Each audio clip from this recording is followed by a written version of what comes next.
Cultivating the future leadership of the industry requires us to engage younger generations into discussion right now. Two people doing that are joining me now in Toronto for Structure Researchers Infrastructure Summit 2023, and they are Nomad Futurist co-founders Nabeel Mahmood and Phillip Koblence. Nabeel, Phil, thanks so much for joining me. How do we ensure that younger generations, and when I say younger, I mean like even below 18, so children, they get engaged with this industry right now because they'll be the future of what we do? So what we are doing actually, we're starting and launching an online academy. I want to step back just a hair. Why the sense of urgency and why today? So if you look at the metrics and the numbers that institutions like Uptime and others have shared, currently roughly about 40% of the workforce has been in the space for roughly about 25 years.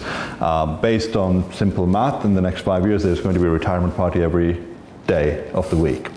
That's a challenge. On top of that, at the compound annual growth rate of how the industry is growing, I mean, we're looking at roughly about 30x, and you put it out for the next 5 years, that's a significant amount of human capital that we won't be able to backflush or even recruit. So we've got to start very, very early, and that is really, from our opinion, it is today. Our challenge as a sector has been that we have been the best kept secret, yet we have been powering global economies. And with COVID, we have actually come to the forefront, and people have started to realize that there's this data rush era that we are in, and it's just going to dramatically increase over the next few years. So we need to encourage the young generation to come into space. So what we are trying to do is tell that story, simplifying the sector, created that level of excitement, and making it easy and comfortable for the young generation to get access to the future. As it holds with AI, machine learning, automation, and data center at the root of it, and simplifying it and making it exciting, right? I mean, this industry has been bits and bytes and kilowatts and BTUs, so we're trying to make a sincere effort, to simplify it and encourage them and make it exciting. I mean, if you look at, particularly in the US, and this is a global problem, but in the US particularly, my kids are nearly 7 and 11, so pretty young. And they're all, especially during COVID, like learning how particular applications work. Obviously, any kid that was born post 2007 knows how to use an iPhone or an iPad before they know how to speak. Certainly my kids were in that level. Right. Start walking. Right, exactly.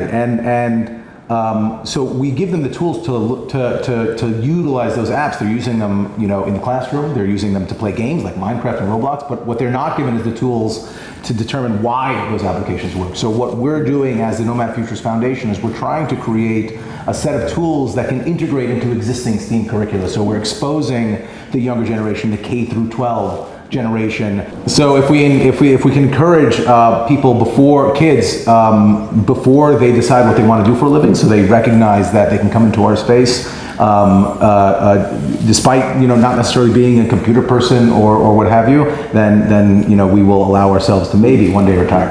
Okay. Yeah, and just to add to what Phil's saying, another component is the social element as well. So we want to create that awareness whereby people understand the value of the data and where we're heading into, so they're going to be good citizens and not believe in what generally what the media says, for them being not a part of the sector and making it this media, not this this media is I'm talking about the likes of CNBC or ABC or whatever, Fox News, talking about how bad data and the data center sector is, and we are causing all this pollution, and we are on the forefront of sustainability issues. With the knowledge base that they will have at a young age, they will at least be able to connect the dots and make their own decisions. Yeah.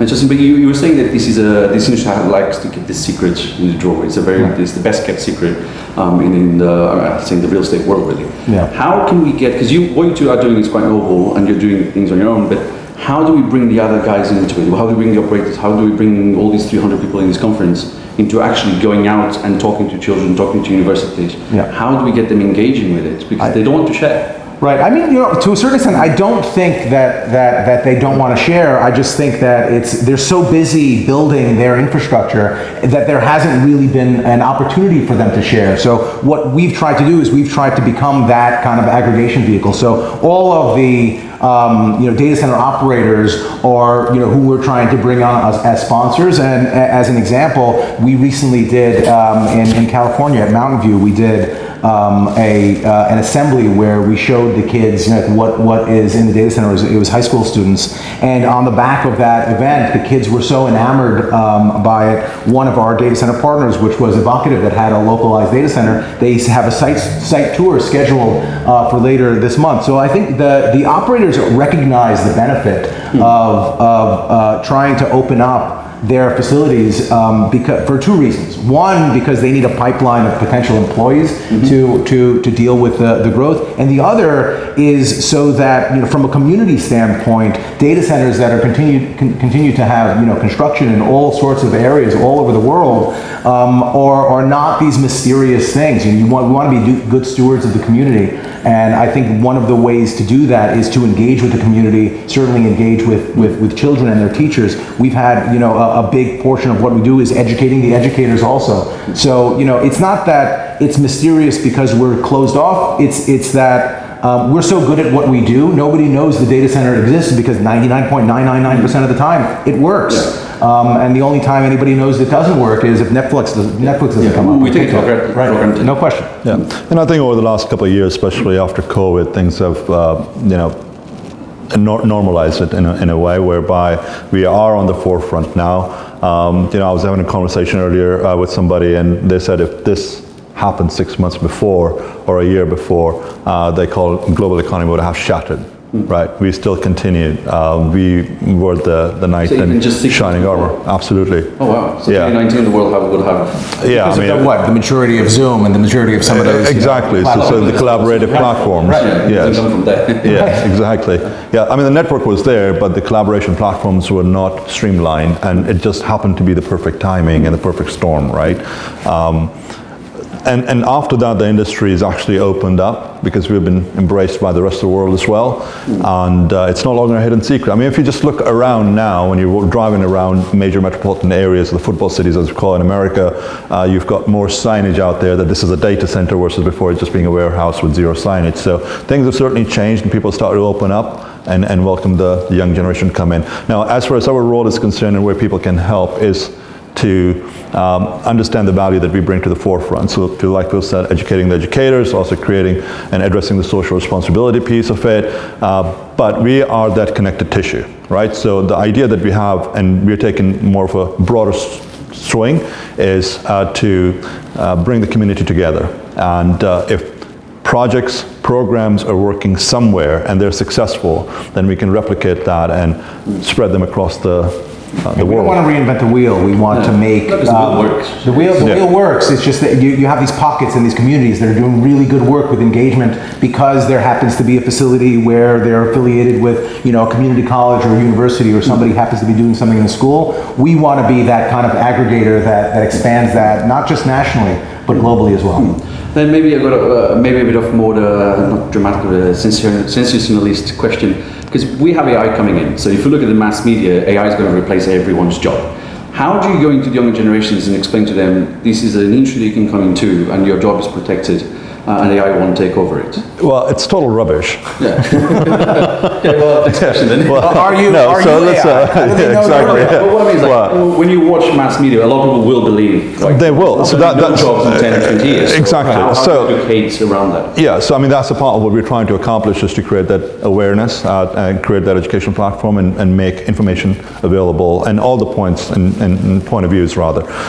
Yes, AI is going to disrupt the sector. It is already started to. I believe that over the next, again, 5 years seems to be that ideal number, that we're going to see roughly about 25-30% shrinkage in the existing roles that people have. But that also means that there's going to be a redefinition of those jobs, and there's going to be a lot more jobs that are going to be created. So if we step back in time, there's no longer that cobbler, there's no longer that blacksmith. Things have changed, there's more jobs, and we are mass producers and mass users, so there's going to be other opportunities that are going to be created. Along with AI, I mean, maybe there's that chip that's planted in at some point in time. There's more data that we're collecting. So I don't recommend planting a chip, just for everything out there. But look, I think at the end of the day, AI is always painted because everyone has seen, the Terminator and RoboCop and all that stuff, right? Hollywood for no question. But I think if you look at AI as just a compute workload that has to live somewhere, the more it grows, the more our sector grows, the more people we need. So yes, it might take a lot of the repeatable tasks away, and it's going to allow us as a society, in a perfect world, to be significantly more productive. And you have to put some controls over that, no question. But I think if you look at it as a workload that needs to live somewhere, there's an entire industry that is supporting the growth of that workload that we need, that needs assistance, that needs people in order to develop that capacity. Okay. And then another very important aspect of what you do is diversity and inclusion, because we cannot just be the industry that we've been over the last 20 years. We need more diversity of thinking, and that comes with different backgrounds. How important is it to combine education, diversity and inclusion when we're trying to raise the new generations? And how will that benefit? Absolutely. I mean, it is critical. You have to have not just the diversity from a generational perspective, color, religion, but the most important thing is the diversity of thought.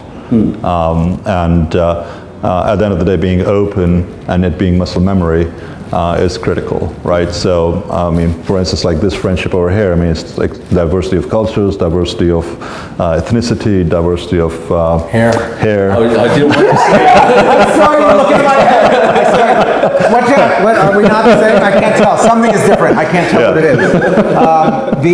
Look, inevitably, data centers are popping up everywhere. There's more data center growth in Africa and in the emerging markets than there is anywhere else. And in order for those deployments to be successful, you need to be inclusive about who we're bringing into our industry in order to make those successful, because you have to understand those communities, those cultures. And if we as an industry are going to continue to create solutions that are going to be adopted globally, then we need to bring those socioeconomic, racial, ethnic diversity of thought in how those cultures leverage what we have and what solutions we bring to the market. So it's absolutely inevitable and required that we incorporate it. Okay, and you guys, you had a very busy year this year. You've done a lot of activities, and you were just talking about taking some children to a data center. There's another visit in a few weeks' time. Right. What's the strategy for 2024? What are you going to be focusing on? You're raising capital. You're bringing more younger people into this space. But how are you going to step up in 2024? Well, I think this has been a banner year from the fact that we literally just started about a year ago. Yeah. We've got ambassadors pretty much in every single continent now, and there's a lot of interest from people participating and helping and support. Next year, I believe, once we start getting some help from the sector financially, we plan on releasing the academy. We plan on making it accessible to everybody. That would be a massive win.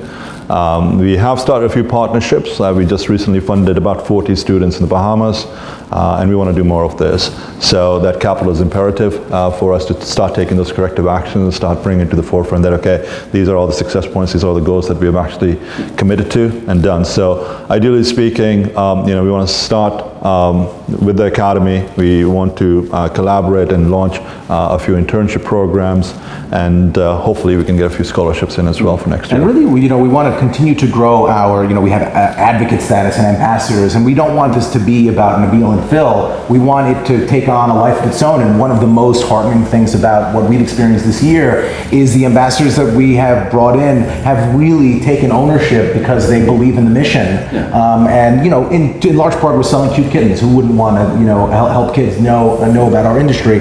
But it is an army of volunteers, right? So we need to make sure that people are available in all these markets, so we're not just flying around, trying to be the scale. We can't scale it ourselves. We need everyone in our industry to help. No question. Yeah. You run yourself down to the ground. Right. Exactly. Right. Yeah. But I was going to say, but the academy, when are you thinking of launching it? Is it a month? Is it a quarter? So there's a lot moving pieces. Like we talked about, the ambassadors taking their own shape. So now we've got a governance committee, we've got a committee that's designing the collateral, a committee that's the creative, that committee that's designing the content. So I believe early Q1 next year is when we plan on releasing at least about a half a dozen different modules. And by the end of next year, it should be full-blown. Yeah, and it's going to be fluid. I think part of it is, we don't want the perfect to be the enemy of the good, so we want to get it out there and have people start using it so that, we can determine like where there are areas of it to be benefited.